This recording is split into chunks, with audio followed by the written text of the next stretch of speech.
booties for black girl nerds.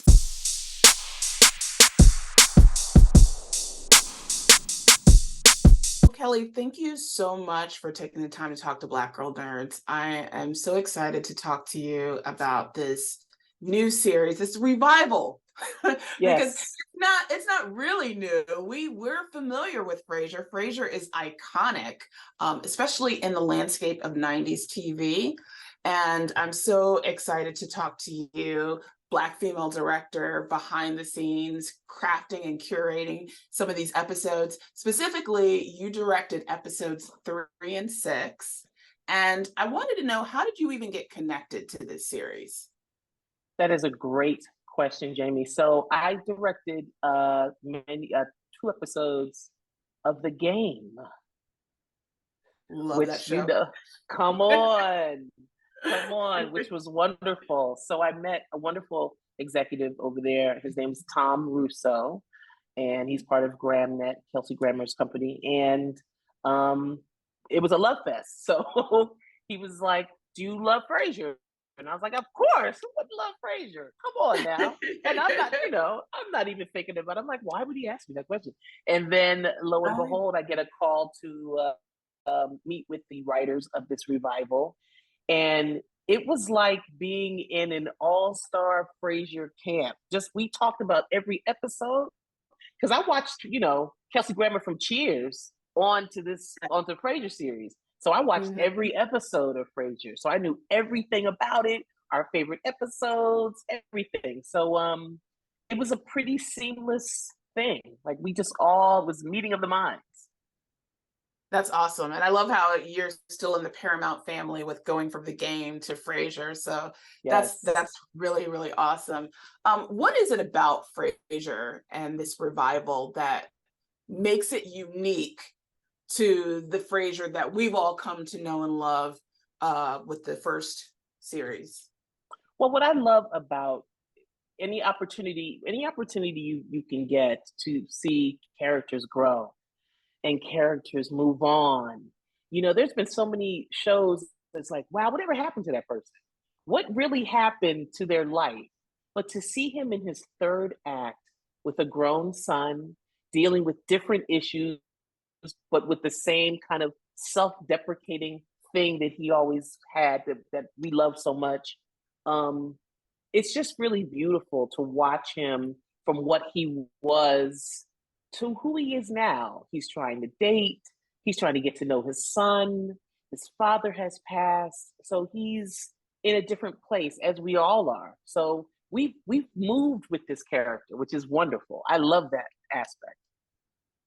What was your relationship with Kelsey like as you were directing these episodes with him? Did he sort of give you insight about how some of the scenes would go, or did he give you more autonomy? What was that relationship like? Kelsey Grammer is a beast. He's a director. He's a hilarious actor. And he really ushered me in with so much love and positive energy. And he gave me, he praised me. He was like, "You're sitting here and you're a director. I want you to give all of yourself. And, you were chosen. I was the only Black woman. I was the only woman." And he respected all those aspects. He wanted me to really show who I am. And, we collaborated. He's a deep collaborator. We talked about a lot of things. We talked about our lives with each other. We talked about his life and his family. He wanted to know about mine.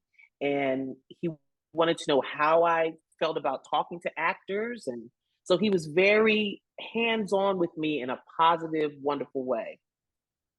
Oh, I love that. I absolutely love that. Is there a favorite moment while you were working on this series that still resonates to you long after you've completed this project?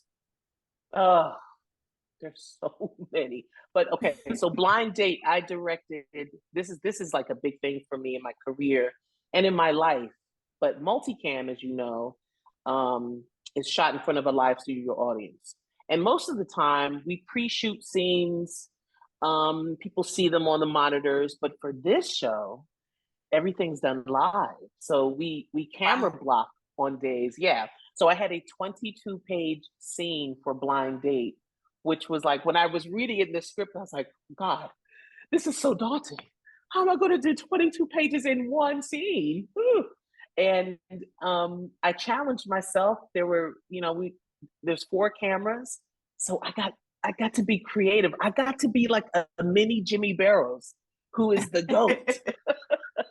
It was a Jimmy episode, and I felt like I had arrived, and I will never ever forget the experience of completing that scene seamlessly. It was just, I just take a breath, even now. Yeah, that is absolutely amazing. And I was looking at your bio and reading through it, and I was fascinated by the fact that you actually attended Quaker schools in Pennsylvania. So what was that experience like, especially as a Black woman?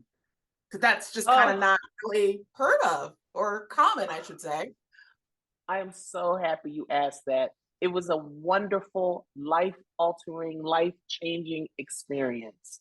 I have long life friends. I mean, it was like 7 people to a classroom. We called our teachers by their first name.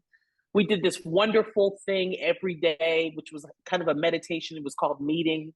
And we'd sit and someone would say something like, I'm concerned about world poverty. And then another person would get up and expound on it. So we really connected and became a community. And it was interesting because I'm from Philly. I lived in Germantown, raised by a single mom. And at the time, Germantown, that was the hood. You know what I mean? So I'm going to this private Quaker school into the hood, but I gained a duality. I gained a duality where I can go into almost any room and adapt, which is wonderful. Holly Robinson Pete also went to Greensview Friends School, and we share a love of a wonderful teacher that just really helped to shape us. And her name is Mary Austin. She was wonderful, and she embraced us. And she never let us forget how beautiful we are as Black people and Black women. It was just really an extraordinary experience. It is. And, speaking of, being a Black woman and the Black experience, we don't think of Black directors or even Black actors being in the sort of framework of the Frasier universe. Yeah. So what is, you're the director, but what did the writer's room look like there? And what kind of perspective as a director did you bring to this revival of Frasier in a very, non-Black universe? It's really interesting. One of the actors, her name is Tokes. She's wonderful. She's Black. And so the writer's room, not as diverse as we would like it to be. So it was important for me to make sure that, certain language and certain things specifically to this Black woman were, on point, were correct. And I was very adamant about that and honest. And I think what I brought to Frasier was I brought the culture. I brought me, and there's certain things I didn't laugh at, and there's certain things I was like, this could be tweaked a little bit. I think if she said this, da da da da da. So I lent that part of me as well. That is fantastic. We actually published an article on Black Girl Nerds about the revival of Frasier and how it could be the catalyst for 90s shows making a comeback. So would you agree that, given how well this show has been received, that this could be sort of the launching pad for other 90s shows to make their comeback? I'm looking at you, Girlfriends and Living Single. I want Girlfriends to come back. I want Living Single to come back. I'm ready. I'm ready for all of it. I think this is the catalyst. I think Frasier opened the door because they did it so well. It's so funny. It didn't skip a beat. The tone is there. The pacing's there. The energy is there. And Kelsey Grammer, I mean, in his silence, is a master. He's brilliant. Absolutely. And the cast, I mean, they all fell in line with what Frasier used to be and what it will continue to be. Now, I know you probably wouldn't know this answer or have any insight around it. I'm still going to kind of ask a little bit. Kelsey Grammer, who we've actually talked to in the past, we did ask the question, will there be a comeback of Girlfriends? He didn't say no. So if that were to happen, because I feel like there's some things in place where it could, would you want to be involved in that in that show, either in a director capacity or even more? Listen, I'm about to call Kelsey Grammer right now, and talk about Girlfriends. I want to be an EP. I want to direct. I want to do it all. It was an iconic show that we miss, and there's so many Girlfriends. They could start there. It could be new Girlfriends. You know, I'm just putting it out there. Yeah. I really hope Paramount can work something out where that can happen. That would be amazing. We need it. We need it, definitely. Is there another 90s show that you would like to see make a comeback? Yeah, I'd love to see Living Single come back. I thought that was, I mean, you know, I was just talking to Yvette Lee Bowser, who is the creator and showrunner for that show, and I was just like, I just have to praise you. It was just such these characters were just so, I knew all of them. Literally, they were in my family, they're my friends.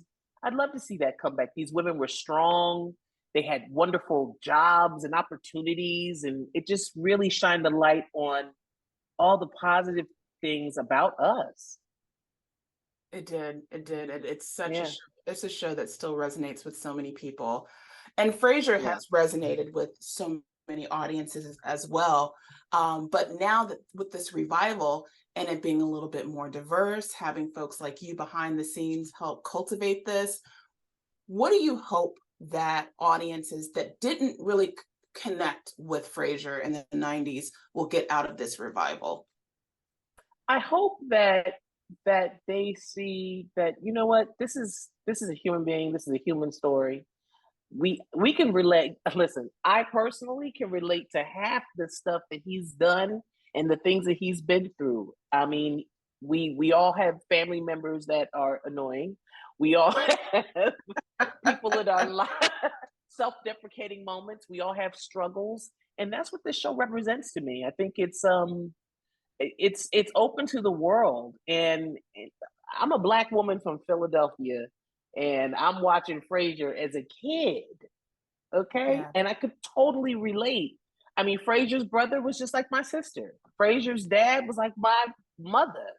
So I think that now people will see a man in his third act trying to figure it all out and trying to release himself from the past and become something new and different and stronger.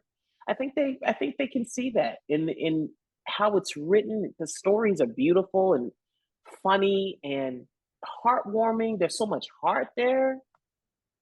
You know what I'm saying? So, yeah.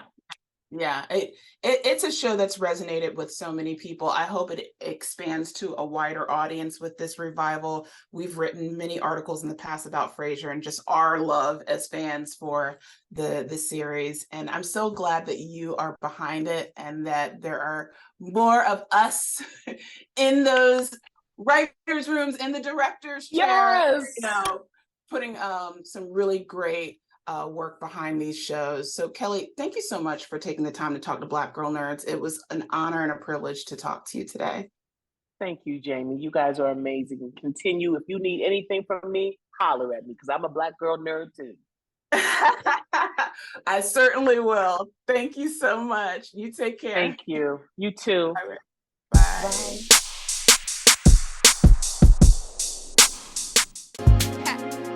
Better shake your booties for Black Girl Nerds.